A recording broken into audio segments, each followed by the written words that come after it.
साली आधी घरवाली। सिमरन की छोटी बहन विभा माँ के होते हुए भी सिमरन के ही पीछे लगी रहती थी। सिमरन आ गई हो तो इसे खाना खिला दो। बोल रही है तुम जब तक नहीं खाओगी ये भी नहीं खाएगी। क्या है विभा, तुम खा लिया करो ना, मुझे ऑफिस से आने में देर हो जाती है। और कोई छोटी बच्ची तो हो नहीं तुम जो खाना भी नहीं खाती हो कि दीदी आएगी तो ही खाऊंगी। हाँ हाँ, छोटी बच्ची ही समझ लो। और एक बात, जब आपको पता है कि मैं आपके बिना नहीं खाती हूँ तो रोज रोज क्यों बोलती हो? अरे क्या है ये, दोनों बहनें कम माँ बेटी ज्यादा लगती हो।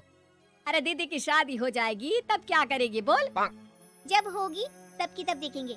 मैं तो दीदी के साथ ही रहूंगी हमेशा।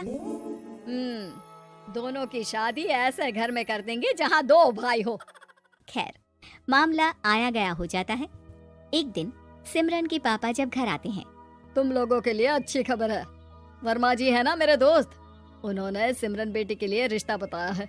बहुत अच्छा लड़का है, सिमरन को भी पसंद कर लिया है और कल वो लोग आ रहे हैं सिमरन को देखने अपने घर। सिद्धांत अपने माता पिता के साथ सिमरन को देखने आता है। उसे सिमरन अच्छी लगती है और शादी तय हो जाती है। सिद्धांत की माँ कहती है, अब तो हम लोग ले जाएंगे जल्द ही अपनी सिमरन को यहाँ से। अरे हाँ हाँ, क्यों नहीं, आपकी ही है अब तो हमारी बेटी। दूर खड़ी विभा सब सुन रही होती है। अब तो दीदी की शादी हो जाएगी, फिर तो वो चली जाएंगी। दीदी के बिना मैं कैसे रहूंगी? कुछ ना कुछ तो करना ही होगा जिससे दीदी की शादी ही ना हो। सभी के जाने के बाद क्या शादी के बाद दीदी हम लोगों के साथ नहीं रहेंगी? अरे नहीं तो फिर क्यों रहेगी, शादी हो जाएगी तो अपने घर चली जाएगी ना। तो मैं भी जाऊंगी उनके साथ, मेरा भी सामान पैक कर देना। अरे कैसे बात कर रही हो विभा, दीदी के ससुराल छोटी बहन नहीं जाती। हाँ, कभी कभी जाकर मिलाना और रोज फोन पर भी बात कर लेना, ठीक है? नहीं पापा, आप तो जानते हैं मैं दीदी के बिना खाना भी नहीं खाती, ना ही मुझे उनके बिना नींद आती है। सिमरन बहन की बात सुनकर इमोशनल हो जाती है। अगले दिन से विभा खाना खाना छोड़ देती है। लोगों के लाख समझाने के बाद भी विभा ना खाती है ना ही सोती है। अंत में हार मानकर सिमरन सिद्धांत से मिलती है। सिद्धांत, मेरे मम्मी पापा ने बचपन से ही विभा और मुझे साथ रखा। वो मुझसे बहुत जुड़ी है। मुझे उसकी टेंशन रहेगी शादी के बाद, क्योंकि वो मेरे बिना नहीं रह सकती है। अरे ये तो छोटी सी बात है, वो हम लोगों के साथ हमारे घर में रह सकती है। जब उसकी अकल आ जाएगी या वो समझ जाएगी कि तुम्हारा घर वो नहीं बल्कि ये है, तो हम उसे घर छोड़ाएंगे, ठीक है? सिमरन खुश हो जाती है क्योंकि वो यही चाहती थी। वो माँ पिता से बात कर लेती है। अरे कैसी बात कर रही हो सिमरन, भला बेटी के ससुराल में हम छोटी बहन को कैसे भेज दे? जमाना क्या कहेगा? अरे तो पागल हो गया है, मना कर दे। इस शादी में इन लोगों का तो ये चलता ही रहेगा। कभी बहन यहाँ आ रही है, कभी वो बहन के पास जा रही है। अरे शादी हो रही है, कोई मजाक थोड़ी ना हो रहा है ना बाबा ना। माँ कैसी बात कर रही हो? सिमरन से मैं जुड़ाव महसूस कर रहा हूँ और इतनी सी बात के लिए इतनी अच्छी लड़की को कैसे छोड़ सकता हूँ? सिद्धांत की भी जिद होती है कि वो सिर्फ सिमरन से ही शादी करेगा, और होता भी वैसा ही है। सिद्धांत और सिमरन की शादी हो जाती है और दहेज में आ जाती है विभा। शादी के बाद बुआ सास कहती है, अरे माँ ना, साली आधी घर वाली होती है, लेकिन ये क्या, तुम तो उसे घर ही ले आए। तभी चाची कहती है, सिद्धांत को तो हम लोगों ने सीधा समझा था, लेकिन सबसे तेज तो यही निकला।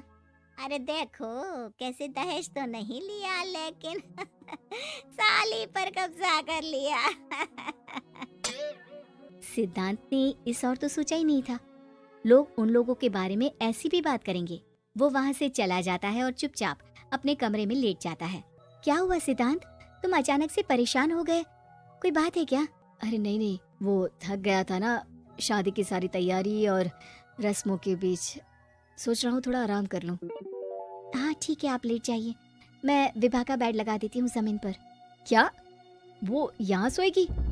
हाँ, बताया तो था कि उसे नींद नहीं आती मेरे बिना, तो तुम आराम से लेटो ऊपर, हम लोग नीचे बिछा लेते हैं।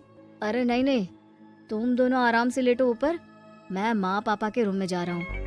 सिद्धांत वहाँ से दूसरे कमरे में चला जाता है, जहाँ सिद्धांत के पिता उससे कहते हैं, क्या बात है बेटा, तू उस कमरे में क्यों नहीं सो रहा?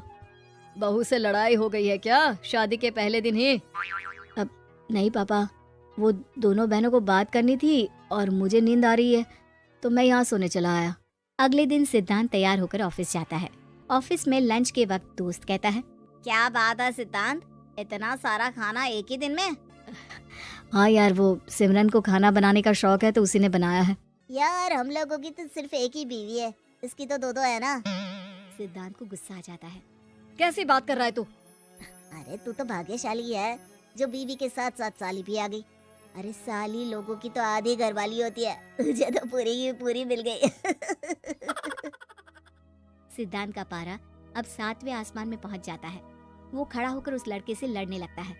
हाँ, मेरी शादी में मेरी बीवी के साथ मेरी साली भी आई है, ये सच है, लेकिन सिर्फ कुछ समय के लिए, क्योंकि उसने सिमरन को बचपन से ही माँ की तरह देखा और यूं अचानक वो सिमरन से अलग नहीं रह सकती थी। इसलिए सोचो, अगर मेरी बीवी उसके लिए माँ का स्थान रखती है तो मेरा दर्जा क्या हुआ।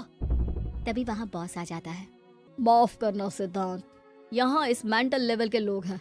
जरूरी नहीं साली सिर्फ आधी घरवाली ही हो, कभी वो छोटी बहन तो कभी बेटी भी होती है। वेल डन सिद्धांत। सिद्धांत को अब ऑफिस में कोई कुछ नहीं कहता, लेकिन आस पड़ोस का वो तो वही हाल रहता है। सिद्धांत ऑफिस से घर की ओर आ रहा होता है कि रास्ते में उसे अपनी कॉलोनी का दोस्त मिल जाता है। क्या बात है, चेहरे की चमक बता रही है, शादी से बड़ा खुश है तू, क्यों? हाँ यार, अच्छी लड़की और अच्छा परिवार मिलना कहाँ होता है जल्दी आजकल। यार हमें भी दिला देना ऐसा परिवार जहाँ एक के साथ एक फ्री की स्कीम चल रही हो। सिद्धांत को फिर गुस्सा आ जाता है। वो दोस्त को मारने के लिए हाथ उठाता ही है कि वहाँ विभा आ जाती है। अरे जीजू रहने दीजिए ना, ये लोग नहीं समझेंगे कि इंसानियत क्या होती है। ये सच है कि दीदी से कैसे दूर रहना ये मुझे पता नहीं था। आपने मुझे दीदी के पास रहने का मौका देकर ये समझने का मौका दिया कि लड़की का असली घर उसका ससुराल होता है। मैं समझ चुकी हूँ, मैं जा रही हूँ जीजू, लेकिन मैं खुश हूँ कि आपने मुझे अपनी छोटी बहन समझा। सभी उन लोगों को देखकर ताली बजाने लगते हैं। विभा अपने घर चली जाती है और सिद्धांत खुशी खुशी सिमरन के साथ रहने लगता है।